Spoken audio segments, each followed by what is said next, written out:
Namo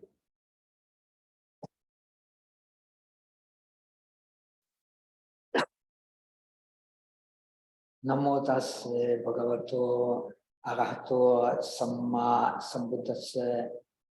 Namo tassa bhagavato arahato samma sambuddhassa. Namo tassa bhagavato arahato samma sambuddhassa. So we have been discussing the skillful means to enter the meditation on suchness, meditation on emptiness, which is the condition for attaining the Anuttara Samyak Sambodhi, the Bodhisattva Buddha realization. And we are at the question 15, which we have started. And the question 15 is, what is attainment of shamatha and vipassana focused on totality of the teachings? That means the samanya lakshana, as we have seen, of the teachings. The samanya lakshana, of course, refers, the general characteristic refers to the totality of teachings. All lead to this understanding of suchness, no matter whether we practice the practices of the disciples or the Buddhas for themselves or the Bodhisattvas. All are, so to say, leading toward realization of suchness. Nirvana is, in a non-dualistic sense, then presented, as we have explained, as suchness. And by the contemplation on the suchness being the general characteristics of all Buddha's teachings leading to the suchness, as we have explained, 3 stages in realization of the suchness, being the 3 kinds of wisdom: wisdom from hearing, wisdom from contemplation, and wisdom from meditation. Now, the Maitreya replied,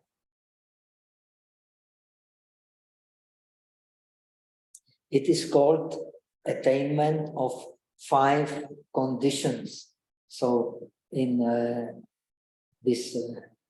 in other words, there are 5 reasons or 5 conditions for the attainment of suchness, being the general characteristic of all the dharmas that the Buddha has taught.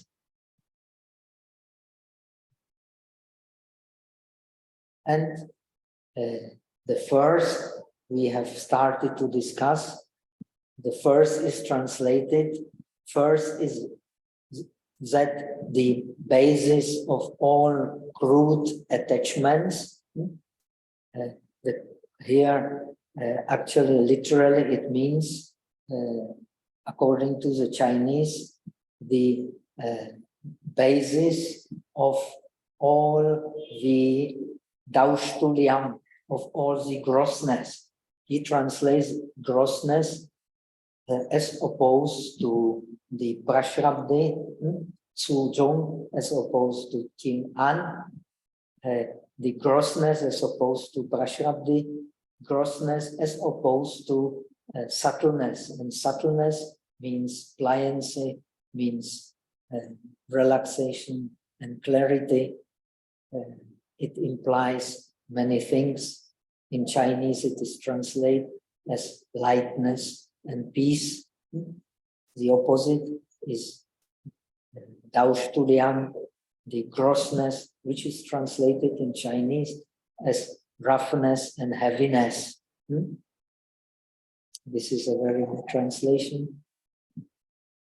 So the basis for all grossness is naturally the alaya, because alaya is a mind which is attached to the world, which is attached to the five aggregates. Five aggregates is the world, to the 6 inner and outer bases, to the 18 elements. This attachment comes from the store consciousness called alaya. It is also called adana because it appropriates the world. It appropriates the 5 aggregates.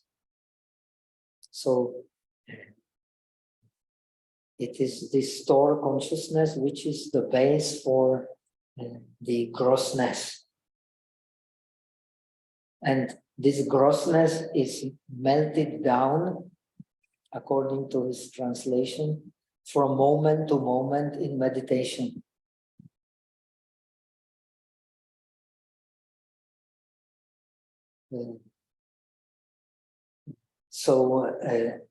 In Chinese, it means survey. Actually, we usually translate in contemplation here, in contemplation of emptiness, in samadhi of emptiness. That's why he translated this contemplation, meditation.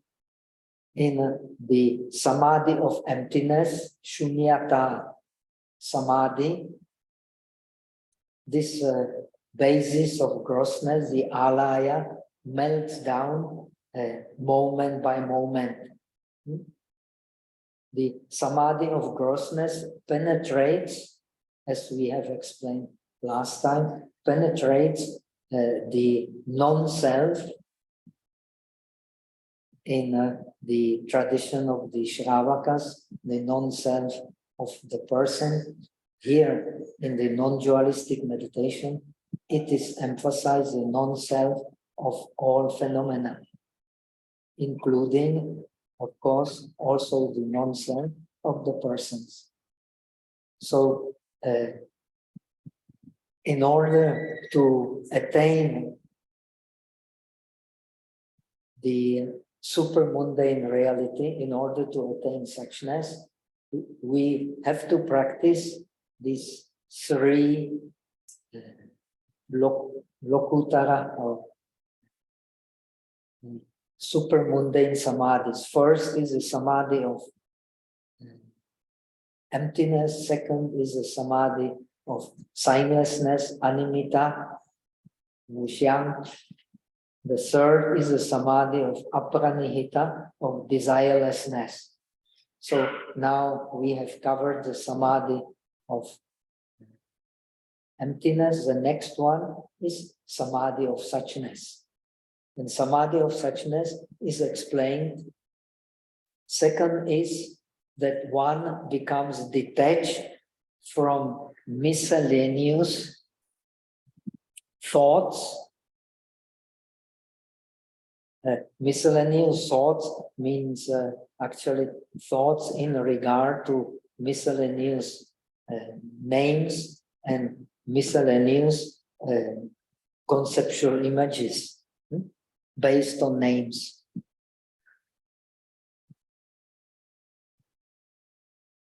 So these then become the object of perception, which is here translated as thoughts, and gets pleasure from spiritual enjoyment.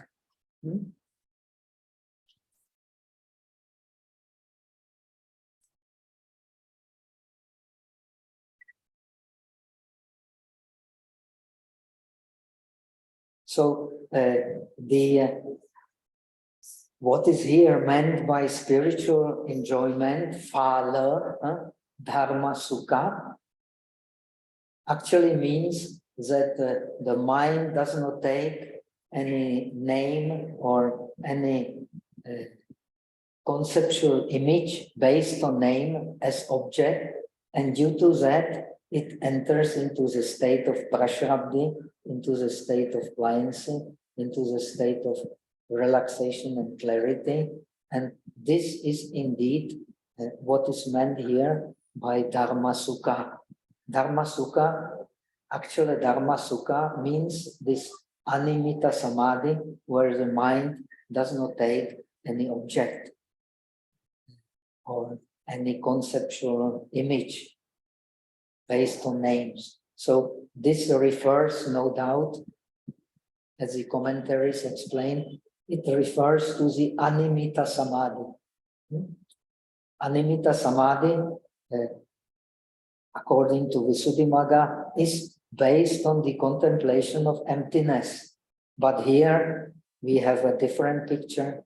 Here it is based on not keeping any conceptual image in mind whatsoever.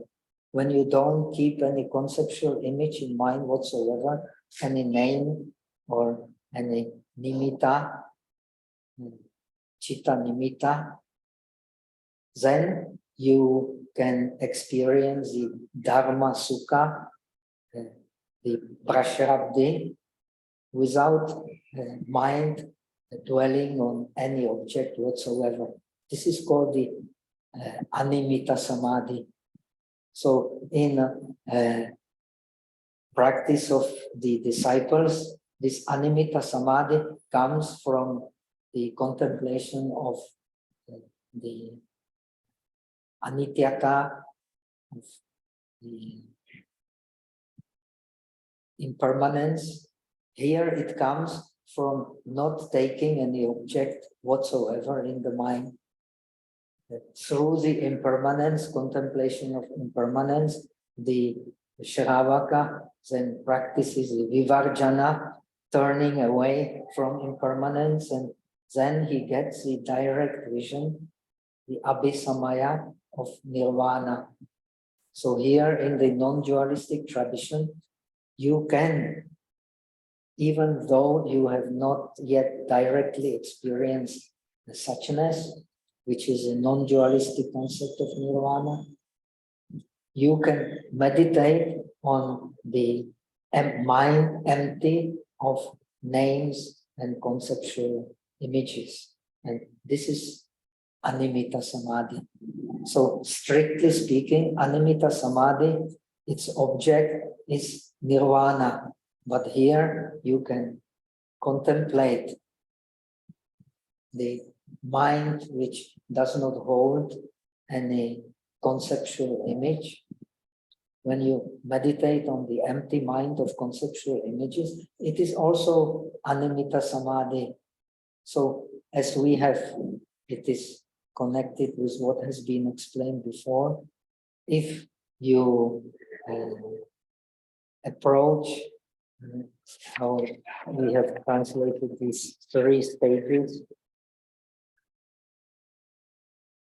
If you use, to explain simply, if you use the wisdom from hearing, wisdom from contemplation, and wisdom from meditation, then you approach, you contemplate, and finally you cultivate the meditation on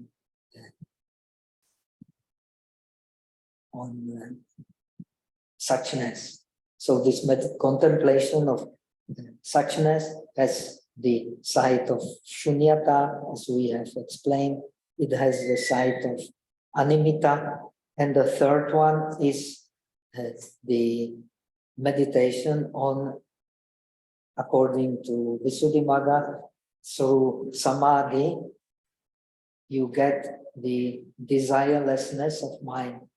In deep samadhi, you can also attain the direct understanding, abhisamaya, of nirvana through the depths of samadhi. When you, as explained in other treatises, for example, in the treatise of Kumarajiva that we have translated, it is the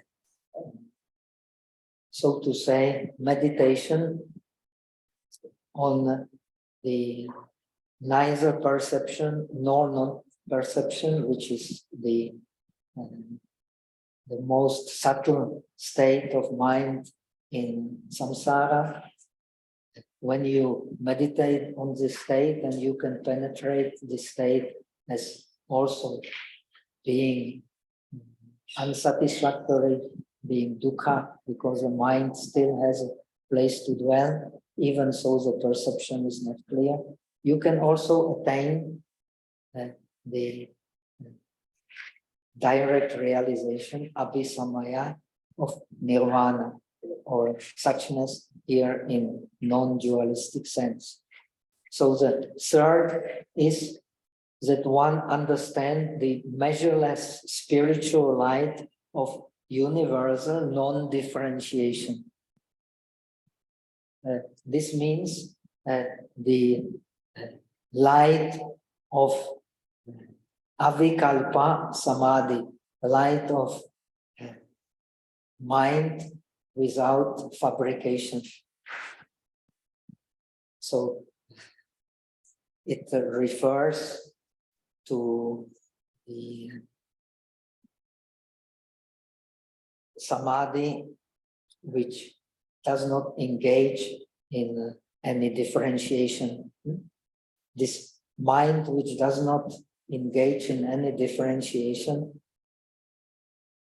and in any prapancha, in any expansion of perception based on desire, then you can attain also the samadhi of desirelessness, which brings you to the direct understanding of suchness.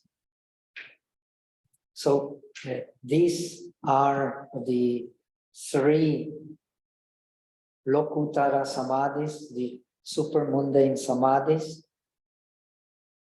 And this, according to Sutra Alankara, this is the shamatha aspect of these 5 conditions for realizing the suchness. Now, according to the same scripture, the next 2, they are dealing with the vipassana. How does it translate? Let me check the Chinese. Fourth is the pure discrimination. Pure discrimination means actually the pure differentiation. It translates differentiation as discrimination, which is perfectly all right.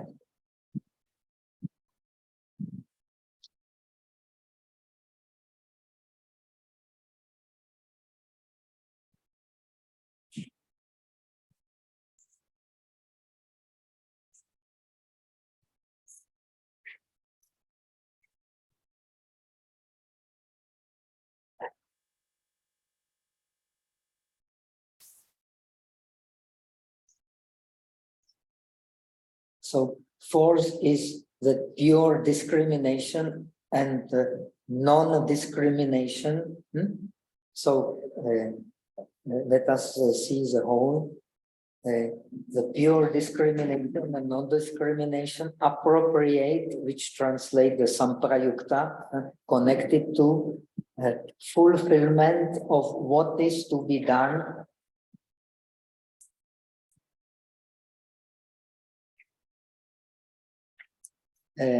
is constantly present.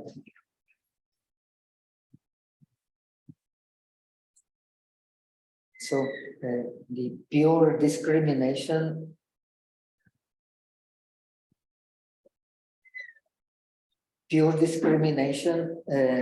explains the differentiation, pure differentiation, which leads to non-differentiation. You you can, when you have a pure differentiation, that means on the base of facts, not on the base of what you impose on the reality, you also can, it can also lead to non-differentiation, which you need in order to attain the suchness. So what is the important practice of Bodhisattva? The Bodhisattva does not attach to names. He only contemplates the vastu, the facts. So he does not get, his mind does not get distorted by his emotions, feelings, because he stays with the facts. So this is what is meant as a pure differentiation and non-differentiation, which are connected to the fulfillment of what is to be done. We have discussed before the 4 apya alambana, the 4 objects, which according to Samdhinirmocana Sūtra, explained in detail in Yogācāra Bhumi Shastra, one will realize on the way to Bodhi, or on the way to Nirvana, on the way to realization of suchness. We have explained the reflected image with differentiation, reflected image without differentiation, then Vastu Paryanta, the all-including object, that means Yava Bhavikata, Yata Bhavikata, all that one can experience by differentiation in the samsara, and all that one can differentiate or one can contemplate in terms of suchness. So that means all of our experience. If one meditates like this, then eventually one gets what is here called the fulfillment of what is to be done. In other words, katam karaniyam, what is kritam karaniyam or katam karaniyam, done what is to be done. This is a state of arahat, this is a state of Buddha. And here, especially, this is a state of the bodhi, of the bodhisattva who has fully realized the bodhisattva path. Full realization here means the realization of the vigyapti matrata or chitta matrata, realization of the mere consciousness. Everything is mere consciousness. Nothing. Mere consciousness, as we will see and we have already discussed, is the suchness. In this tradition, we have 7 suchness, 7 kinds of suchness, which we have explained before and which are coming later in this very text. Among them is the suchness of chitta matrata, of the mind being the only reality.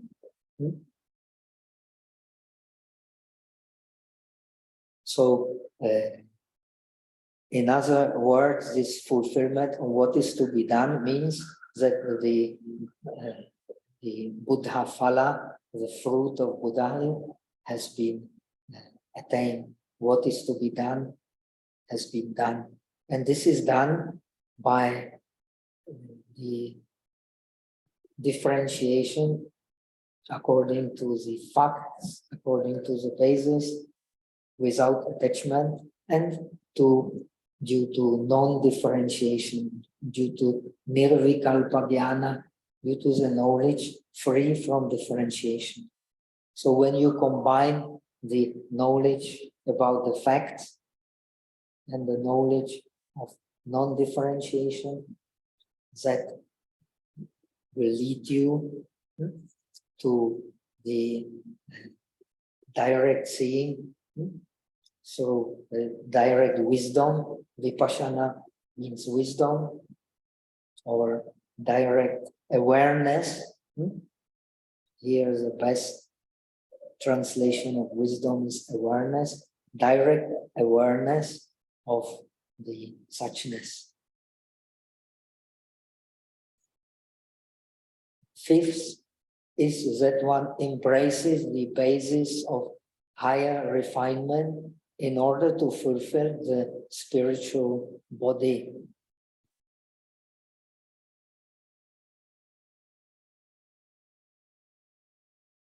Let me see the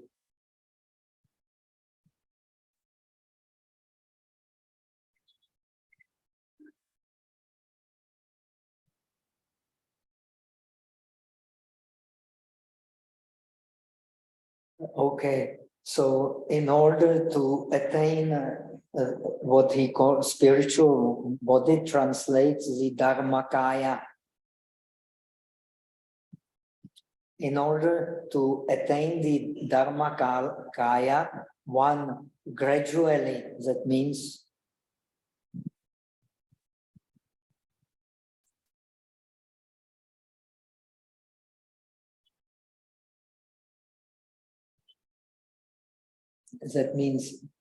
by the shamatha and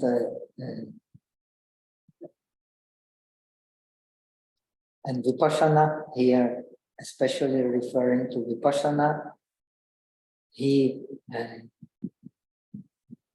gradually from the grosser to the more and more subtle, he embraces all the bases for attaining the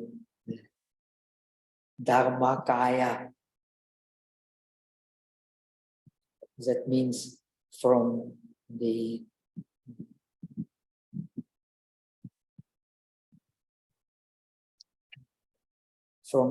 more gross to the more subtle, from the explaining the path of effort, Prayoga Marga, then the first, second, third, fourth, fifth, sixth, seven, eight, nine, 10, and Bhumis, the stages of the Bodhisattva realization, until the stage of the Buddhahood, stage of attaining the Dharma body. As we have explained, the Dharma body is the Buddha.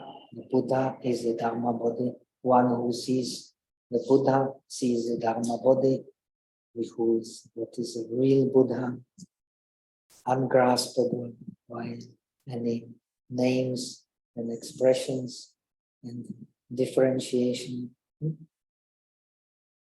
And that is the true Buddha.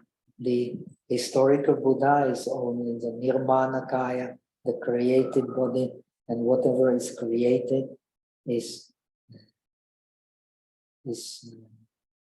not real. So this is the meaning of the 5 causes for perfect realization of suchness. In other words, for the attainment of the Anuttara Samyak Sambodhi, the unsurpassed body, unsurpassed awakening of the Buddha, which cannot be compared with anything else. So we come to the 16th question. Maitreya asked, in this shamatha and vipassana focused on totality of teachings, that means the samanya lakshana of the teachings, that means the general characteristic of the teachings, all teachings lead or contemplate or meditate on suchness. That is their common characteristics. What is called comprehension and what is called attainment. So let us see how the comprehension, he means tungta. Tungta means to comprehend, to penetrate. Would be also a good translation. What is the meaning of penetrating the suchness? And what is the meaning of actually attaining it? In terms of the general characteristics of all teachings which lead us to the suchness, enable us to contemplate the suchness and meditate on suchness. This is a non-dualistic approach. And the Buddha answered, from the first stage of intense joy, that is first stage of intense joy, translate the pramudita bhumi. When you have the abhisamaya, the direct realization of the suchness of the non-dualistic nirvana, that stage where you have direct experience of the anashrava dharma, of the dharma free from inflow and outflow of impurities from the mind and to the mind from the outside objects. That stage, when the condition for the realization of that stage, same in all tradition, is the equality of shamatha, force of shamatha and vipassana. Only when the force of shamatha and vipassana are equal, then you can have the direct experience of the supramundane reality. Otherwise, there will be always shamatha prevalent, or there will be vipassana prevalent. Then that will not enable the direct experience. Only when the shamatha and vipassana are equal, then you have access to the supramundane reality, however you call it, nirvana or suchness.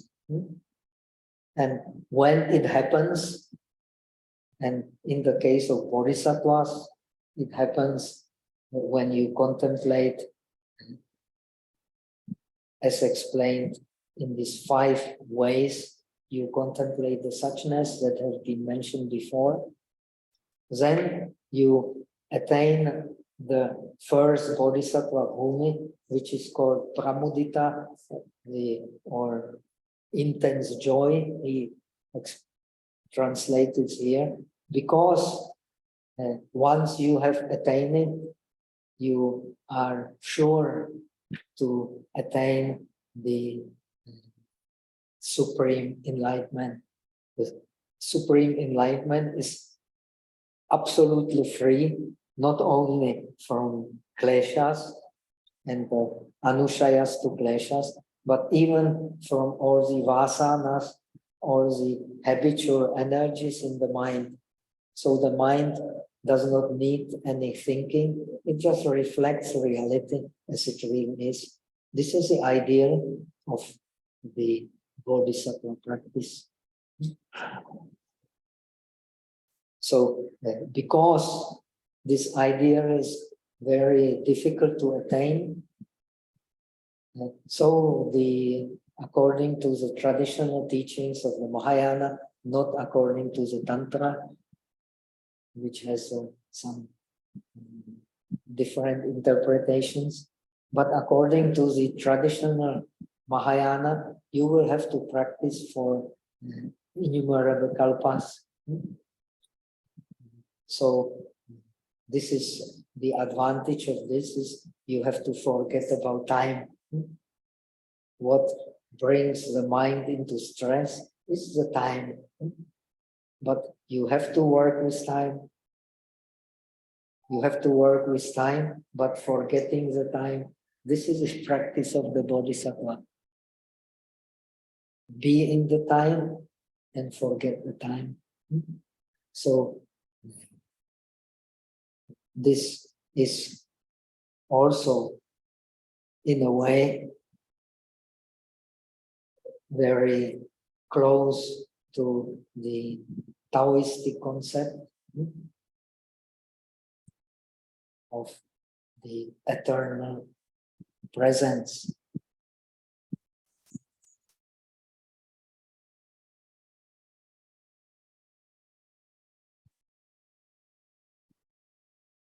So once you have attained the stage, so you are sure to attain the Supreme Buddhahood, and this gives rise to intense joy. When you have attained the stage, then the next stage will be perfecting yourself in Shila. It does not mean that you necessarily keep all the rules, but it means that your mind is incapable of committing the 10 non-virtuous path of karma. So you have no place for wrong views, you have no place for the wrong speech and so on.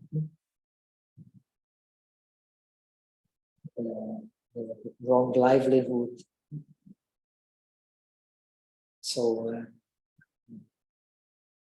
or wrong acquisition of the needs for your life. All this does not exist anymore. Then, with this base in Shila, you don't have any more remorse. So, when you have no remorse, no useless thinking, then you can attain perfection in samadhi. This is the third stage. The second stage is called Vimala. You are purified of all non-virtue. And the third stage is called Prabhasvara. It is a shining stage because you have mastered the samadhi and you have mastered the dharanis. So from this stage on, you can master vipassana on the base of perfect samadhi. This is a meaning. So the Buddha answered, from the first stage of intense joy onward is called comprehension. So in all these higher stages, you have also penetrated the suchness, that's for sure. Because of that, you are sure to attain the supreme awakening, connected with this concept of Dharmakaya. From the third stage, that means the radiant stage, Prabhasvara, onward, it is called attainment. Why? Because your samadhi has ripened.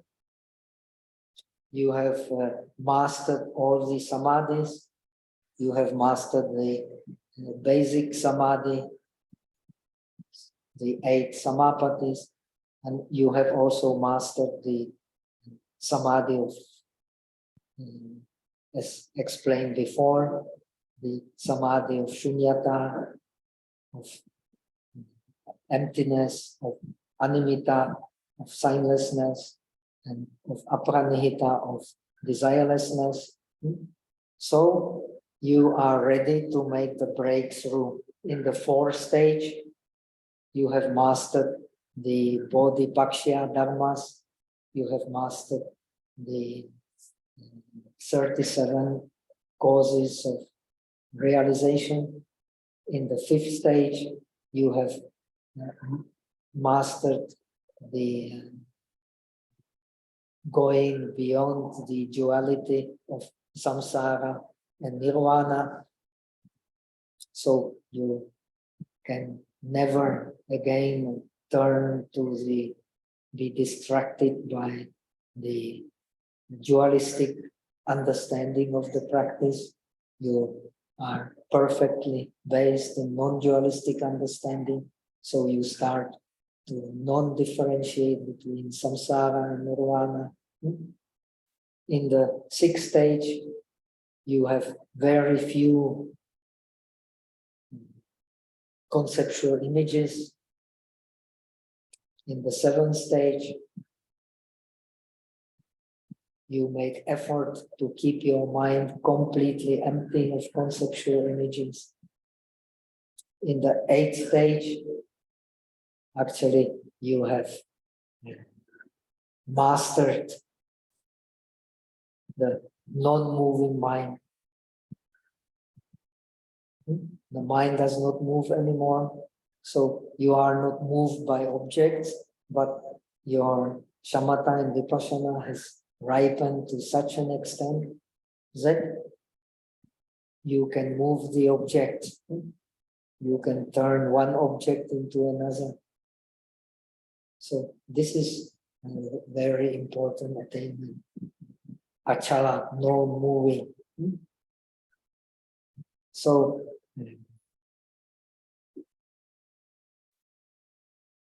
in the next stage, you will have mastered the wisdom of differentiations, so that you can speak Dharma and transform many beings by the perfect explanations of the Dharma. You know all the etymologies, so that you are mastering rhetorics, and you know all the dharmas and their meanings. Perfect state. Then the 10th stage, which is called Dharma Mega, the cloud of Dharma, you are ready to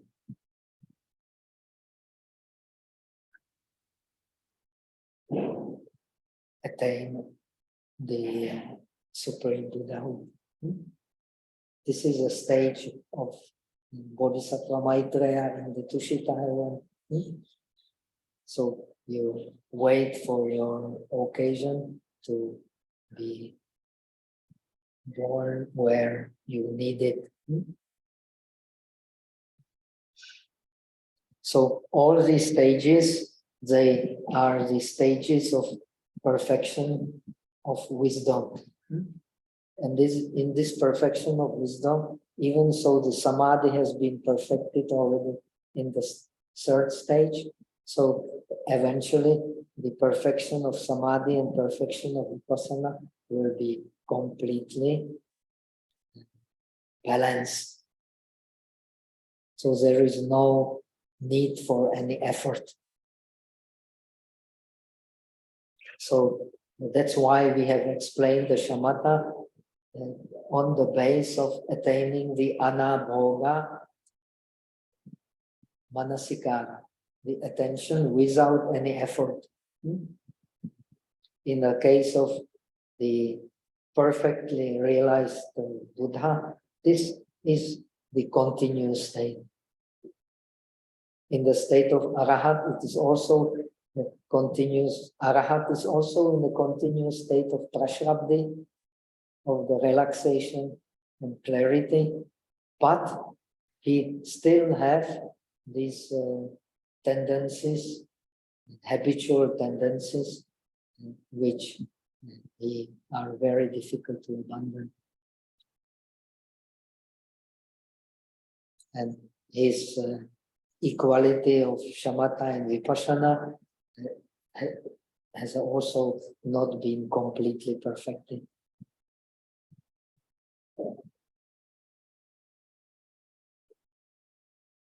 So he, so to say, compensates this by staying in the state of complete equanimity, upeksha, equanimity towards the six senses. While emphasis in the case of Arahat is on this equanimity to the six senses. In the case of Bodhisattva, it is on this, as we have seen, anabhoga manasikara, on attention without any effort. So that you don't need to investigate anything, you don't need to turn away from anything. You just eventually reflect things simply as they are. This is the idea of the Bodhisattva practice. And for that, you practice on one hand. You see the vastu, the fact, and not be concerned with the names, and you don't judge in terms of the emotions or feelings connected with the past, but you just reflect the facts. And on the other hand, as we have seen, you contemplate the mind empty of conceptual images. This is the meditation on suchness, which a bodhisattva can practice even before the actual realization of, before the abhisamaya of suchness.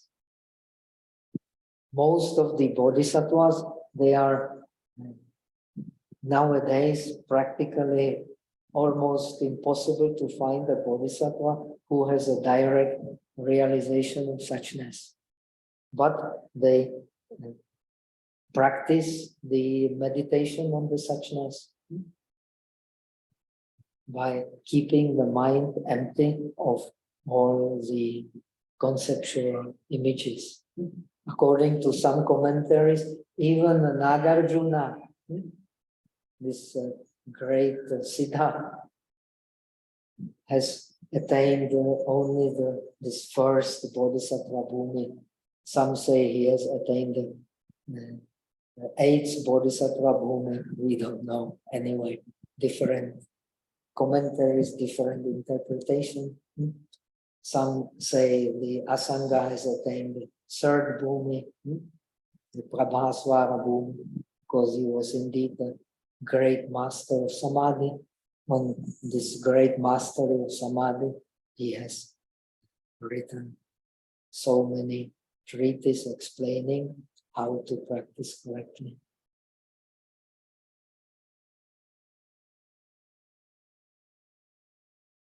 So also they are not, now he explains, in like the bodhisattvas in the beginning of practice also pursue this. Let me see the Chinese version.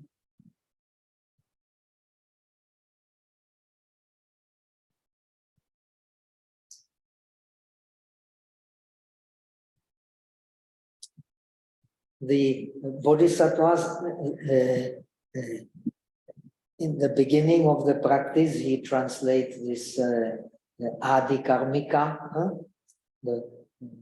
There are 3 stages. First, the Adi Karmika, the beginning of the practice or initial practice, then mastery of the practice, and going beyond manasikara, according to Abhidharmakosha also.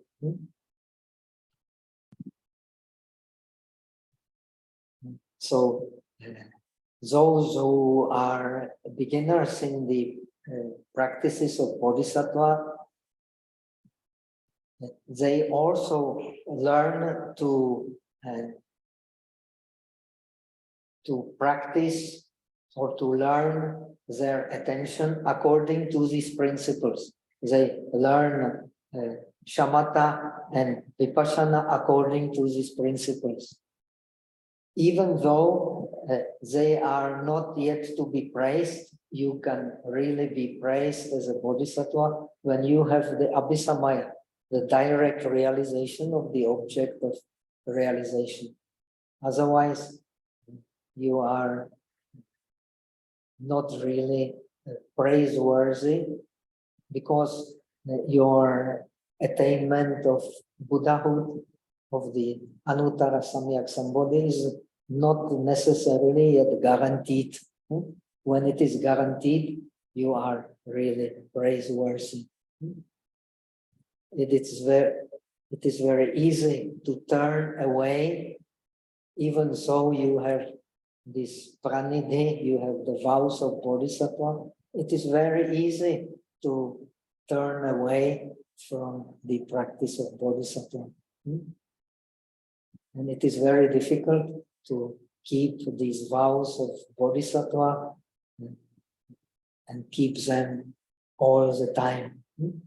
Not to turn away from the highest realization, not to think about your own enlightenment, but to non-differentiate between your own enlightenment and enlightenment of your being, is not to wish to remove only your own defilements, but not differentiate your own defilements from the defilements of all beings. That is a very difficult path, because you have to also accept or tolerate the suffering of others, not only your suffering. And you have to learn from the suffering of others, not only from your own suffering. And this is very difficult. So, according to Nagarjuna's commentary to the Mahapragya Paramita Sutra, to the great Sutra of the Transcendental Wisdom, even Shariputra, in his previous lives, was practicing the practice of Bodhisattva. It is not by chance that he was born as the first disciple of the Buddha, the general of the Dharma. He has practiced with Buddha for many, many lives. But according to the story, I don't know if it was true, when one practices very hard, and Shariputra indeed was practicing very hard, the seat of the chakra, seat of the Indra becomes hot, so he is worried this great ascetic is coming to replace him. So he goes down to this world of suffering, and he tests him in order to see how serious he is. So he takes the shape of the Indra can do. Indra has many supernatural powers.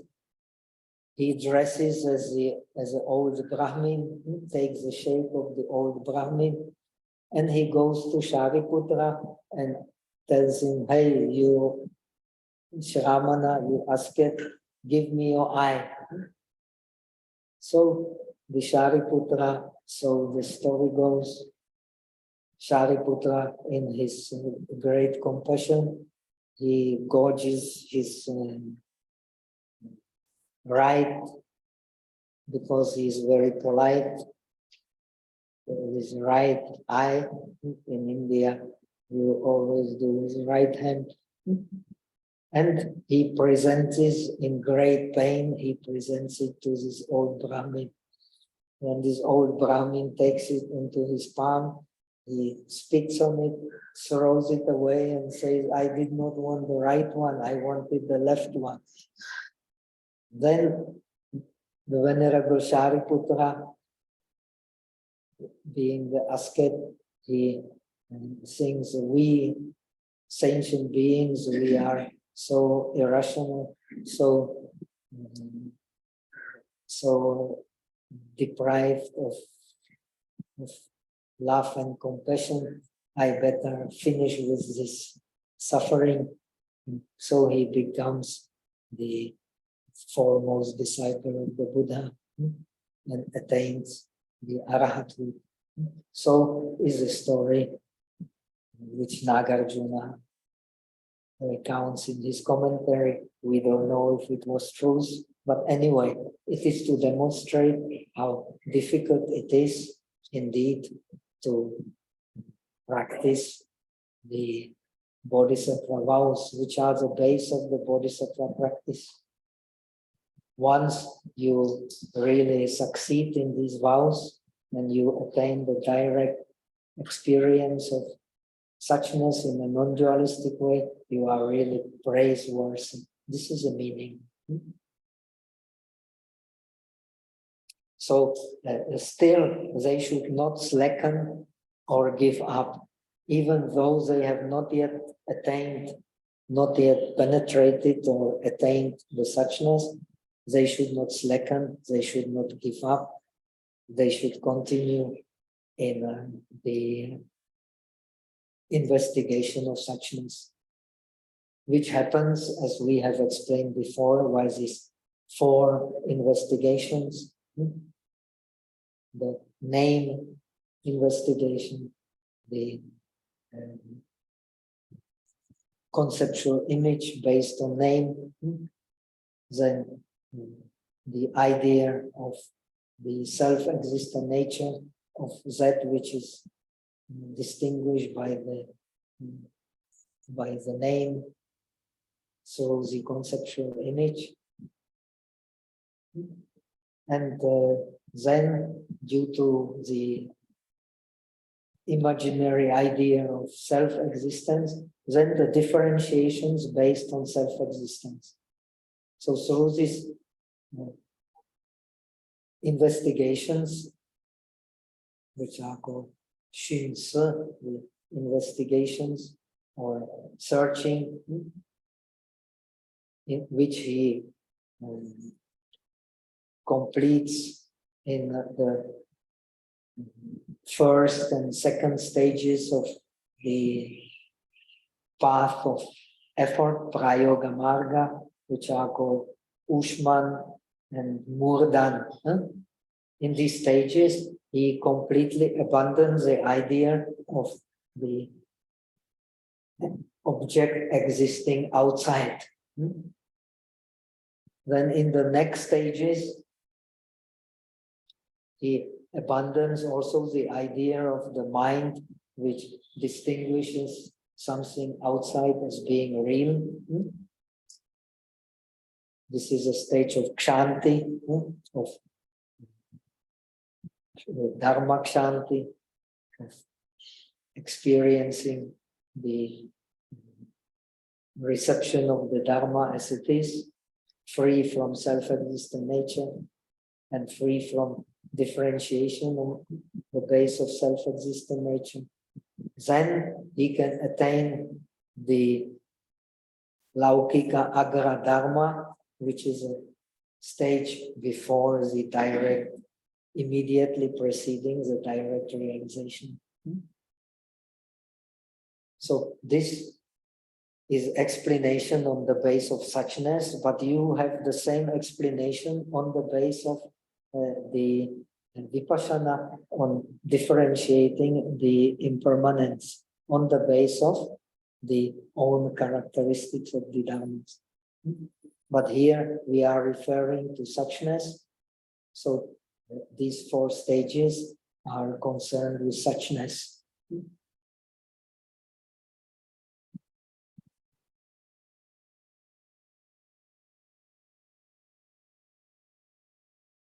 So now we come to the 17th question. Maitreya went to inquire. This is shamatha and vipassana. What is concentration with consideration and examination?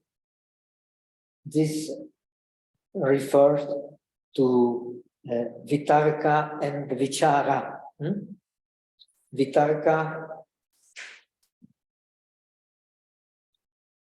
he translates as consideration according to Chinese, old Chinese translation. The new Chinese translation is Xun Se. The old Chinese translation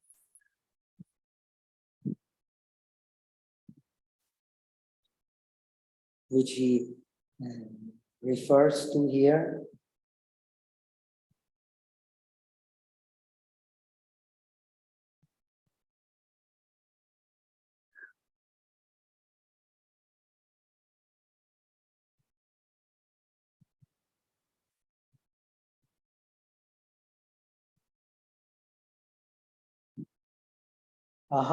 Here he also uses the translator Shinso, but he translates as consideration and examination, which actually is the old translation from Guan and Jie, I think. So what is the concentration with consideration and examination? We can translate with the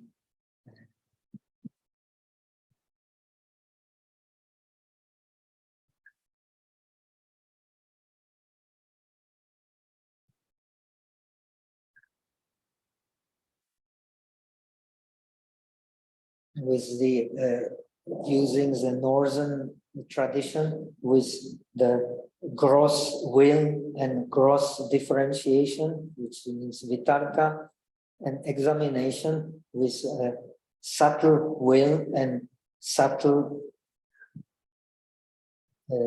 differentiation. So this would be according to the Abhidharmakosha.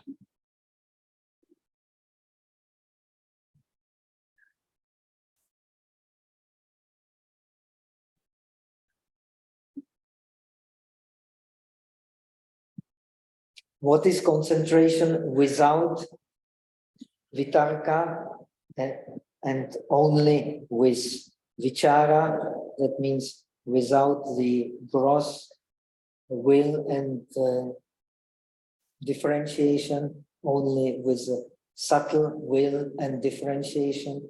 What is concentration without vitarka, without gross will and consideration, and without the subtle will and consideration? These are the three kinds of samadhi you will find in many scriptures, among others in Visuddhimagga, in Abhidharmakosha, in many other scriptures. Three kinds of samadhi: with vitarka and vichara, without vitarka but with vichara, and without vitarka and vichara. So the usual explanation which you will find is the samadhi with, according to Abhidharma, according to the sutras, there are 5 kinds of samadhi. The first is the samadhi with vitarka and vichara. The second is the first jhana, Then you have the intermediate jhana. Intermediate jhana in the Abhidharma system is the second dhyana, which is without vitarka, but with vichara, without gross will and the differentiation, but with subtle will and consideration. And from the second dhyana, according to the Sutranta, according to the Sutra system, and according to the Abhidharma system, from the third dhyana upward, including the Arupa dhyanas, you have the Samadhi without vitarka and without vichara, without the gross differentiation and will, and without the subtle differentiations and will. This is the traditional classical exposition of these three kinds of samadhi.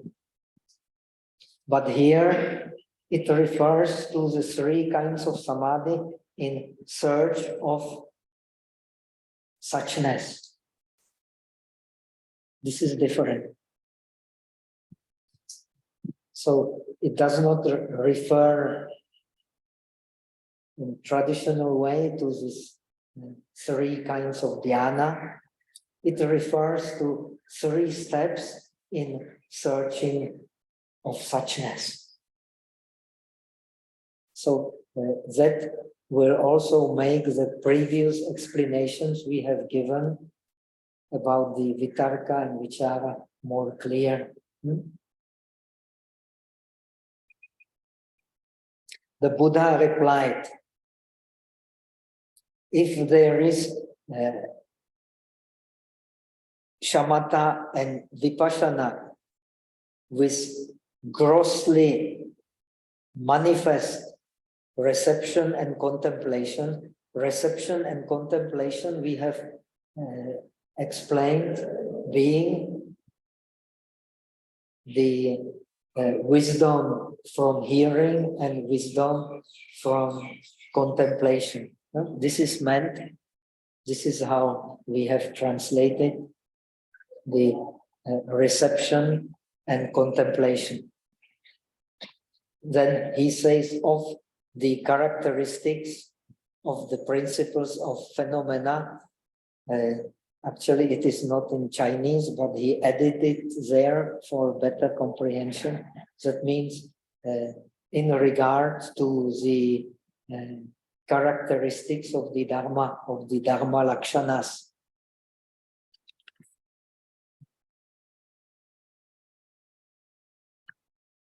Has taken up for vitarka and vichara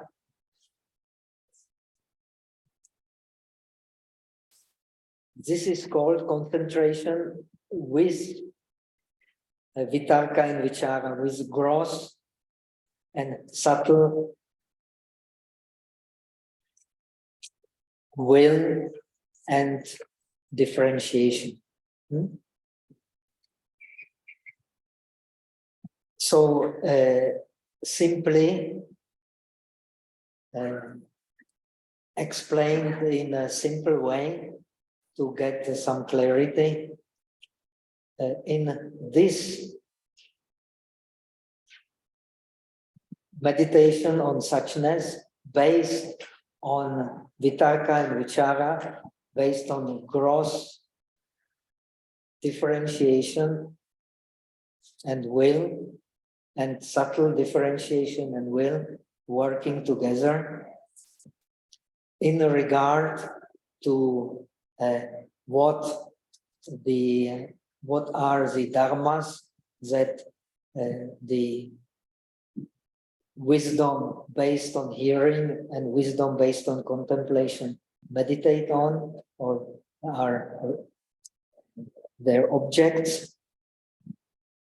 That concentration is concentration with vitarka and vichara. So when the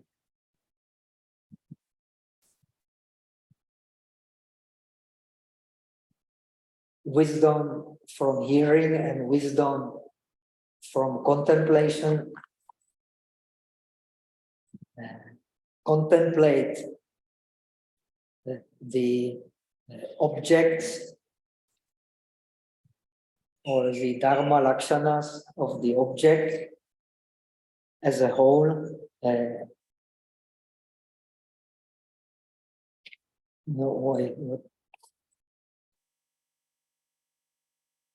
Sorry, I have. That is called the concentration with vitarka and vichara. So the wisdom from hearing and wisdom from contemplation, they both contemplate the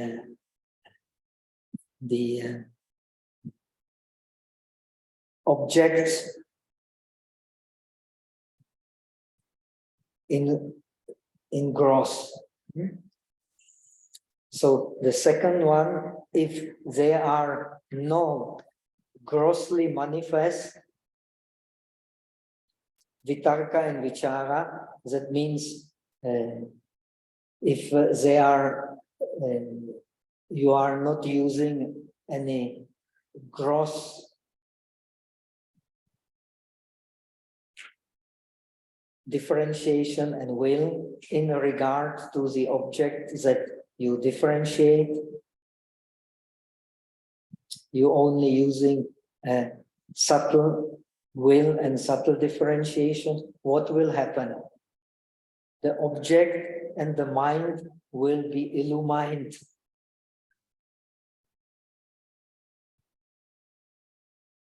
So the subtle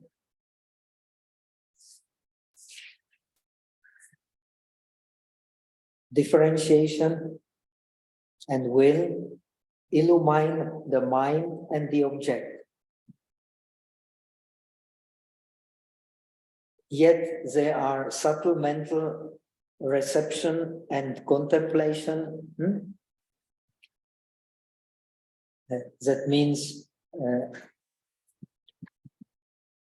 actually he did not translate that this subtle mental reception and contemplation, subtle wisdom from hearing and contemplation, they enable these wisdoms and enable in subtle differentiation, they enable the mind to produce light.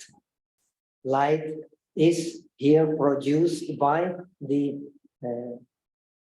clear sati, clear mindfulness, clear awareness of the object.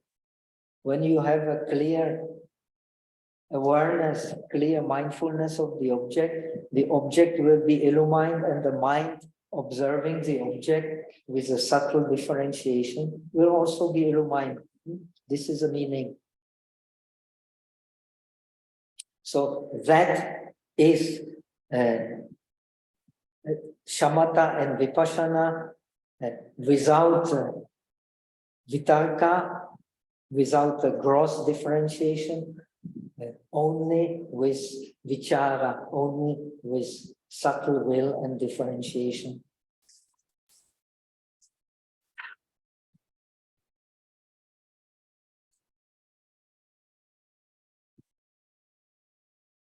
So let us, I see that the time is over. Let us finish here, and tomorrow we will finish the part dealing with the samadhi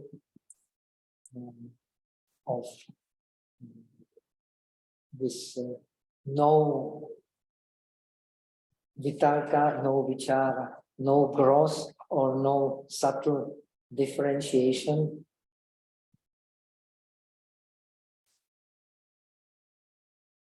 And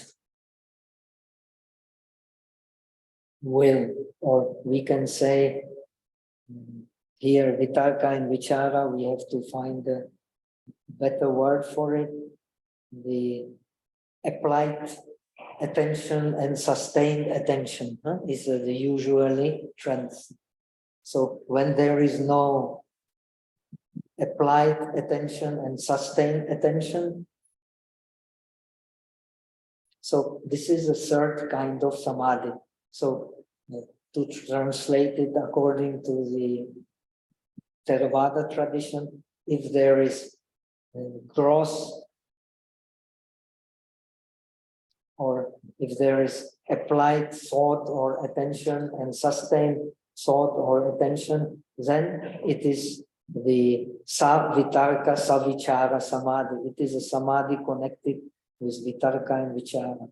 If the vitarka, the applied thought, which means, as we have explained, aramane, chitasa, aropana, the planting of the mind on the object, or ahanana paryahanana, repeated striking at the object with the mind. This is gross. So this is the applied thought and applied attention. Then when you are massaging the object, this is a subtle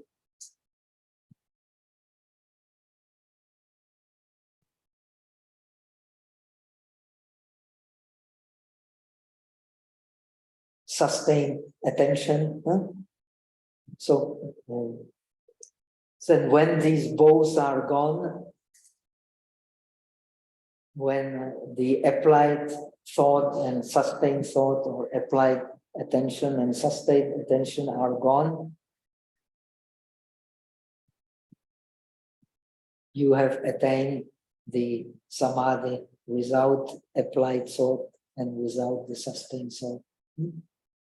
So that much for today. We will continue with these three kinds of samadhis tomorrow, and I will give you some examples how to understand them.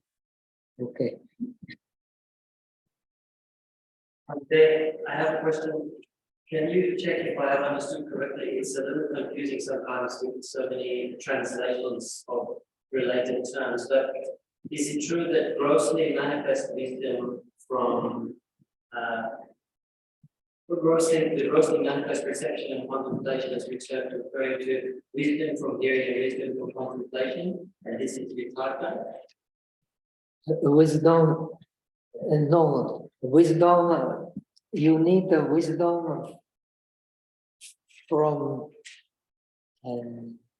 you need the wisdom from hearing and wisdom from contemplation in order to get into samadhi. If you don't have these two kinds of wisdom, you cannot get into samadhi. Impossible. And when you get into samadhi, you have these three kinds of samadhi. You have the samadhi with the applied thought and sustained thought. You have the samadhi without applied thought, but only with sustained thought. And you have the samadhi without applied and without sustained thought. Is it clear?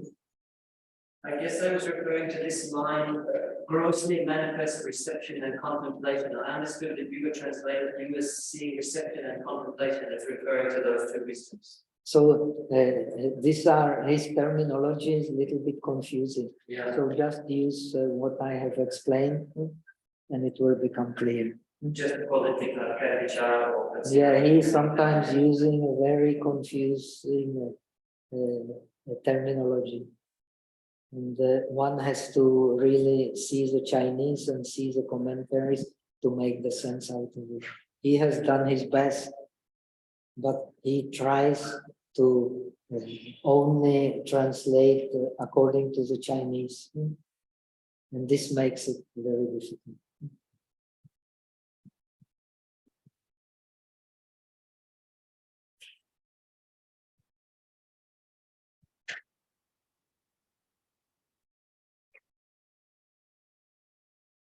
Actually,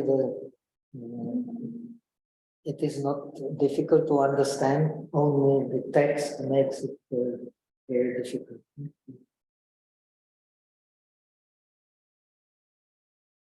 I am still confused about that one. The one that you said.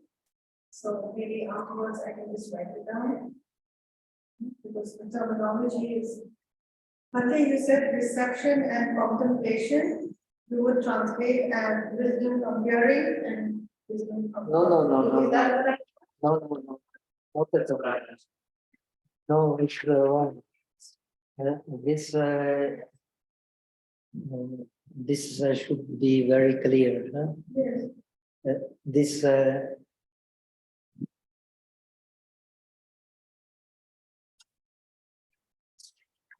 If we can just go to the first part of the the Buddha replied, if there is shamatha and vipassana with grossly manifest reception and contemplation, that means the wisdom from hearing and wisdom from contemplation, these two wisdom. Okay? Yeah, This is what is meant here. that's what we've been saying. And these two kinds of wisdom, as we have explained before, they are the base for samadhi. If you don't have them, you cannot have samadhi. This is also explained in the Yogācāra Bhumi Shastra. They are 6 forces you need in order to succeed in samadhi. The first two forces is the wisdom from hearing and wisdom from contemplation. Then you have to have the mindfulness, you have to have the awareness, you have to have the equal effort, and you have to have the habit of one-pointedness of mind. Then you can succeed. This due to the 6 forces, you can succeed in samadhi. And this samadhi on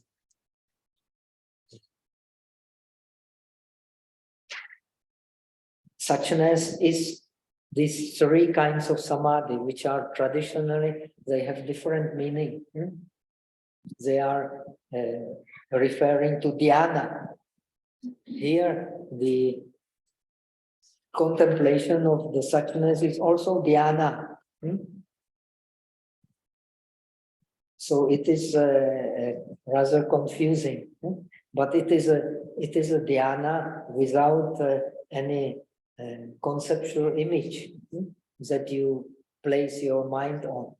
But if you have a conceptual image, then it will refer to the dhyana on this conceptual image. But you can have dhyana without holding conceptual image.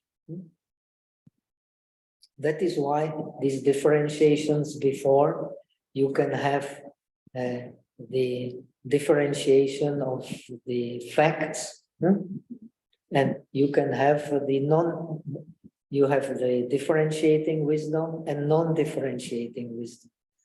The non-differentiating wisdom leads also to the non-differentiating wisdom. And this vitarka, vichara, they can be with object and they can be without object to put your mind on. Your mind can be empty and you can go into dhyana.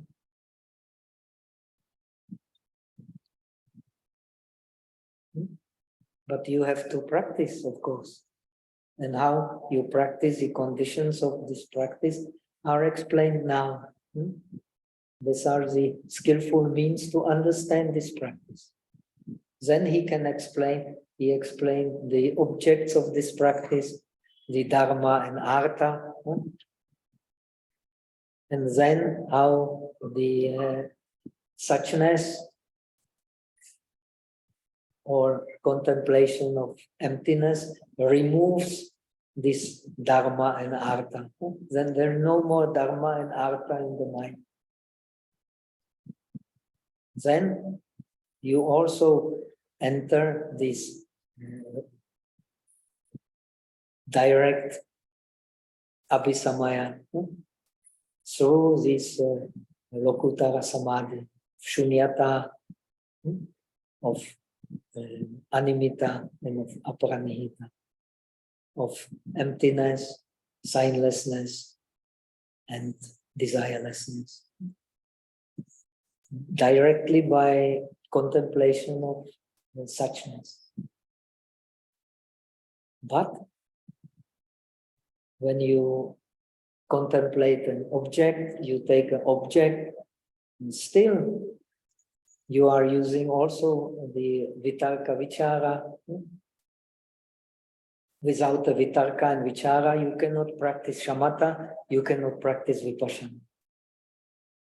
But when you want to practice only shamatha, no vipassana, you throw away vitarka and vichara, because they are the forces disturbing the mind.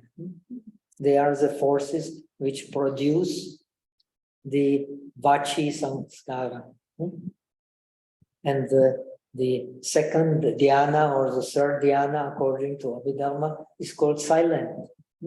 No more vitarka vichara. But here, he does not speak of any conceptual image. He speaks of the suchness being the object. But these forces you still apply. The aim is to go, if you want to become a Buddha, you have to go beyond attention. How? Because you practice this on suchness. The Buddha does not need any attention. The Buddha does not need any vitarka vichara.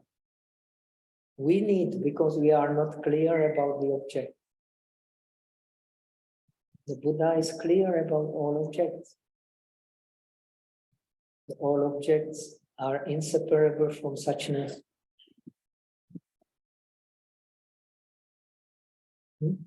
Just reflecting like the mirror. The mirror does not need any attention. The mirror does not need any differentiation. Right?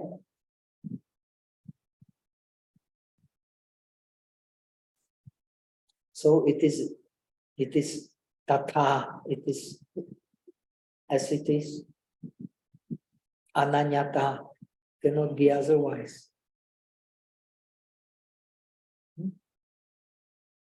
This is even explained in Visuddhimagga. The meaning of dependent origination is ananyata, it cannot be otherwise.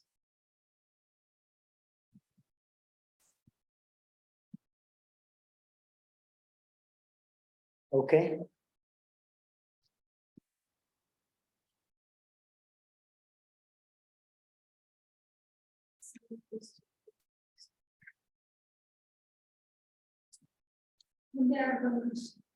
Okay. They said Dharma Bodhi is Buddha. So is the same thing? Pardon? Dharma Bodhi is Buddha. Dharmakaya, huh? You mean? Huh? Okay. So is this the same thing? In Pali Sutta it is said that whoever sees the Buddha, Yes, he sees the Dhamma. but it is not explained like this. You read the Atthakatha, they don't explain like this. This is explanation in the Mahayana scripture. Strangely enough, Buddha Gosa does not explain. This is a very interesting question. The Bhikkhu Bodhi in his book, he raised this question. Why does not he explain such an important passage? Does not explain. Very unsatisfactory explanation. But it is a base for all the understanding of the Bodhisattva practice. And without understanding Bodhisattva practice, our understanding of Buddhism is not complete. Right? Okay, let us transfer the merit. Now we have only 2 days left, so we will explain in detail these conditions for entering the meditation on suchness, and then we will devote the last day more I will just summarize and do question and answer so that you get some clarity. And maybe next time I will explain the objects and how the emptiness removes all the conceptual images in the mind. Okay? And for that, there are very interesting passages how you understand you have to understand the mind, no? How it arises, what are the objects of its arising, how it stays, and so on, how it passes away, in what conditions it arises. And this is the mastery of the mind. So the meditation, actually shamatha and vipassana, is for mastery of the mind. And mastery of the mind is for understanding how to stay in the world without suffering. This is the idea of the Bodhisattva. How can you do it? Reflecting things as they are and enter this suchness dimension which is timeless, which is selfless, and which is only mine. These are the three aspects of suchness which the Bodhisattva penetrates, but according to this tradition, the disciple does not need to penetrate. It's enough that he penetrates the Four Noble Truths. But the Bodhisattva must penetrate. He must penetrate this timeless dimension. He must penetrate the selflessness of phenomena. And he must penetrate that everything is just reflection of the mind. Otherwise, he will not attain Anuttara Samyak Sambodha. Okay?